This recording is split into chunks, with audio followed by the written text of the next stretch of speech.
Hey everyone, thank you so much for tuning back to my channel, and I really hope that you are enjoying your garden, and if you are a parent you're enjoying summer holidays.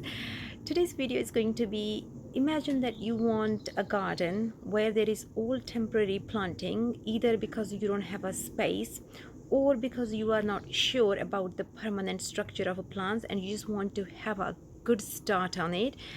What does it look like? A small space where you don't have to spend a lot of money, where you do not have to go through the hard work of protecting in winters, and everything is just affordable.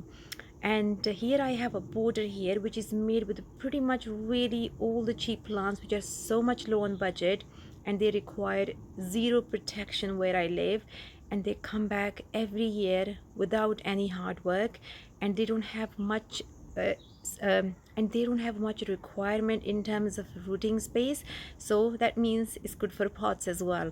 And most of the plants behind me are in shade, but imagine if you add sun on top, you can make this variety look much more better. But I'm not gonna talk more about this. Let me just turn around and show you what the border looks like, which is pretty shaded.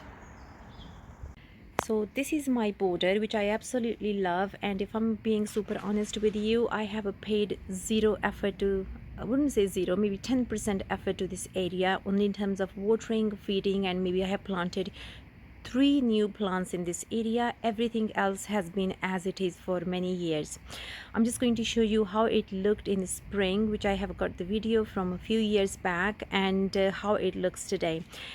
Everything looks just green, and everything here, when I say everything, I am leaving 3 or 4 plants at the back. Everything else here is a temporary planting, mostly grown from rhizomes and bulbs or division of a plant, and that is it. The aim of this video is, if you want to have cheap plants, have the exotic look, low maintenance, so I'm just gonna focus on just those 2 or 3 things I have mentioned.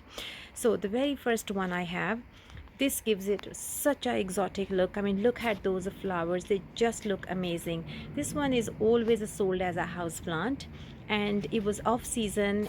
The bulbs were on sale. I bought, I think, 10 bulbs for £1. It was mixed colors, 6 colors usually it comes in, and I just planted them here and there, and they have multiplied every single year.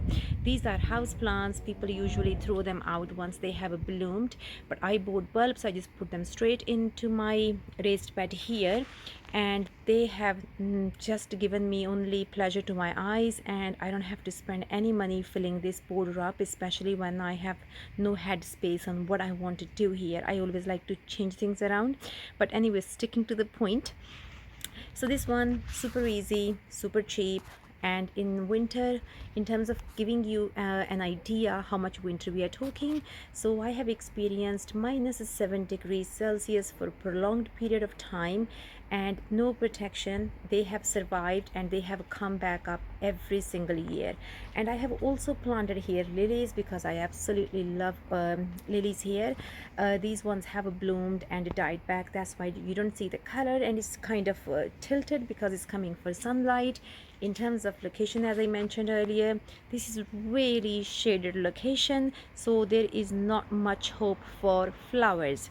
And I was thinking, it's so green, what about adding another rhizome plant or tuber plant which can give me some kind of contrast?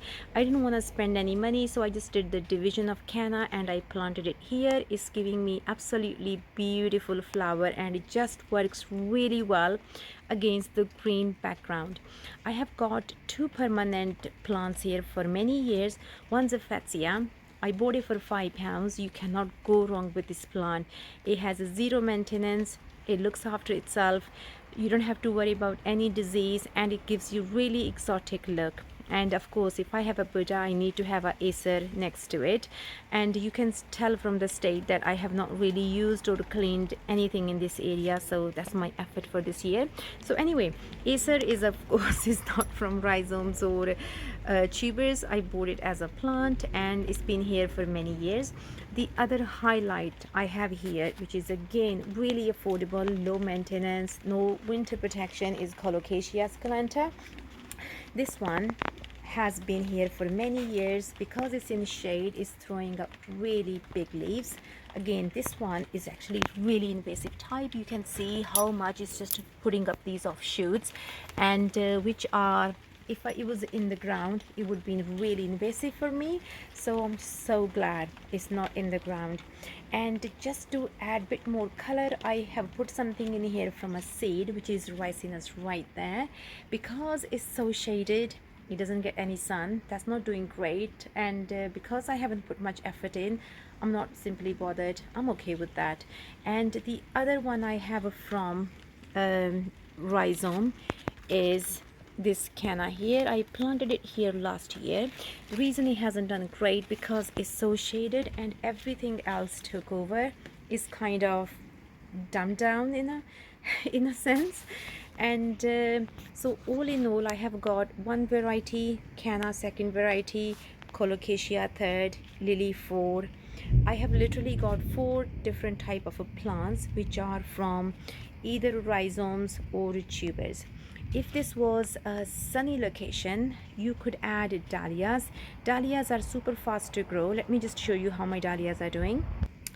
So the great thing about the dahlias are that they give you rewards in the same season. You can buy them as tubers, and you just plant them. They're super easy, and the color selection is endless. You can go for oranges, you can go for pinks. I am a sucker for a pink, to be honest. I will always be attracted to pink. You can tell my fence is almost brisk raspberry, so I am a pink.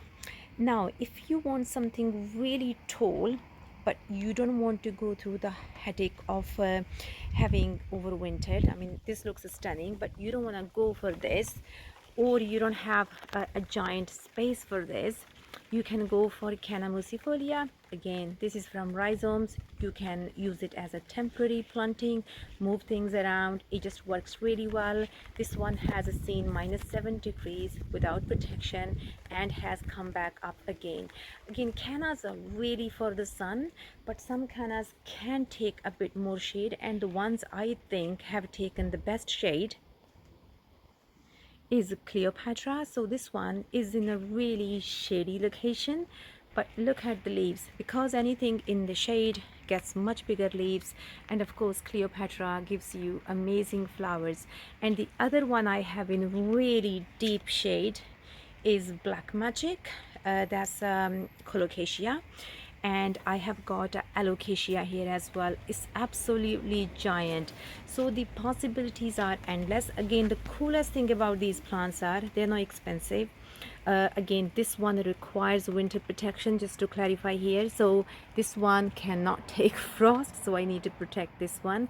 Last time I was kind of unlucky to save it, so this year I am planning to do different methodology so that I can save it for winter.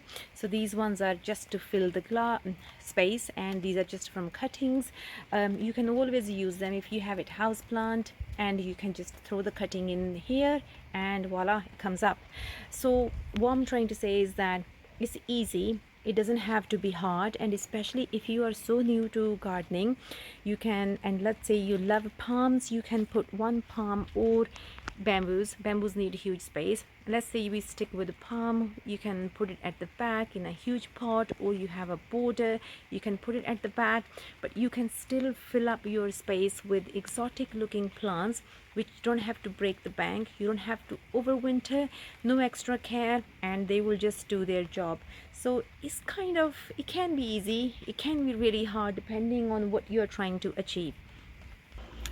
And I just want to now give you an idea the amount of space I have is the length is approximately just over 2 meters, and this way depth is approximately 1.2 meter, and right in the center here is approximately 1.5 meter. And the whole point for me here was that I want to create the area that I don't have to look after so much, because sometimes you just don't have the time to keep protecting things and they die and you replace. It's just endless cycle, and I wanted one area where I could just throw things in and I'm done with it, and this one feels like it. but next year I might change that. I might show you. Oh my god, this is completely different now, because right now I'm thinking of moving the Fatsia from the background, but I haven't decided what I want to do because it's a very shaded area, and so far Fatsia is the only choice I have. But you just never know, I might end up finding something on the internet, shade loving, exotic looking, easy to care for, hardy to minus 10 degrees, fits all the bills. Here we go. The other thing I have in here is Dixonia, which is nothing to do with rhizomes or bulbs. This one is really a trunk, and I haven't decided where I want to plant it, so I have just left it there. And again, summer is pretty much gone for me. I haven't done much in the garden other than just make tons of mess, but I will show you my mess in the next video as well. And but again, thank you so much for tuning in. Bye bye.